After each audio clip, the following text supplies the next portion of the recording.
Let's talk a minute about a code of ethics. Are companies' values different from a code of ethics? Do you see a difference between them? There's a little bit of discussion going on between corporate values and really identifying and describing those values, and those who rely on a set code. Yes, well, a code of ethics is worth about the value of the paper on which the code of ethics is printed.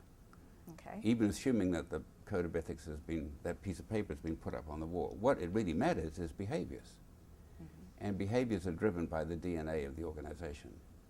So I'm sure Enron had a code of ethics, but it didn't have behaviors which corresponded to those code of ethics. And many companies, many organizations, in all parts of the world have codes of ethics which they don't live by.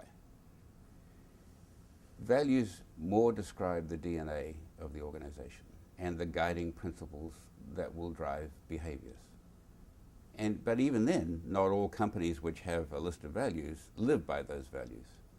So the truly authentic companies are those that have values that everybody understands and lives by and that guide behaviors, and a code of ethics that are drawn from those values and correspond to them, and that people follow because they want to follow it, and with the right prescriptions in place so that to make sure that you try and catch the odd number of people inside an organization that are not going to follow them. So if you look at the companies that we think about as really doing this stuff well, take Johnson & Johnson, right?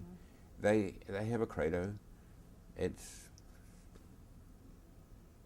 came out during the Depression. It was written by Robert Wood Johnson II during the Depression. They live by that credo. They take business, that describes their values. They take business decisions by their credo. When Tylenol happened, the company took the business decision that they didn't need to take because it's what the credo told them was their values, and they were committed to living by their values. And that's a company that you think of as being truly authentic. But it's authentic because it knows who it is and it behaves the same way. Here's, I think, the thing about public relations, right?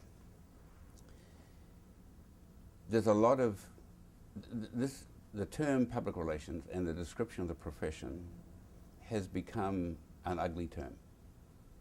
People use the term disparagingly, and they talk about us in disparaging terms. And why is that? It's because we've allowed that to happen. Firstly, because we've allowed people to get away from the definition of what public relations was, that your connection, your relationship with publics, and equate it to publicity.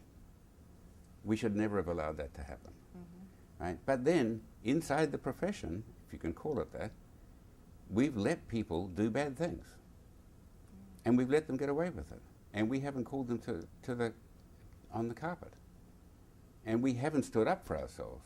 So when people talk about PR equals spin, equals lying, we almost never say, hang on a second, that's not the profession that we belong to. So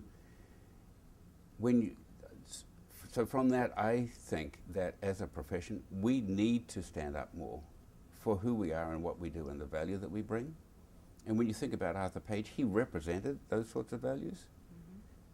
We need to do a better job of that. But then each of us as individuals has to be really sure about what do I stand for, what's my DNA, and do I behave every day? When there's a gray area, do I take the right decision because it's the right decision? And if more of us were sure about that, I think the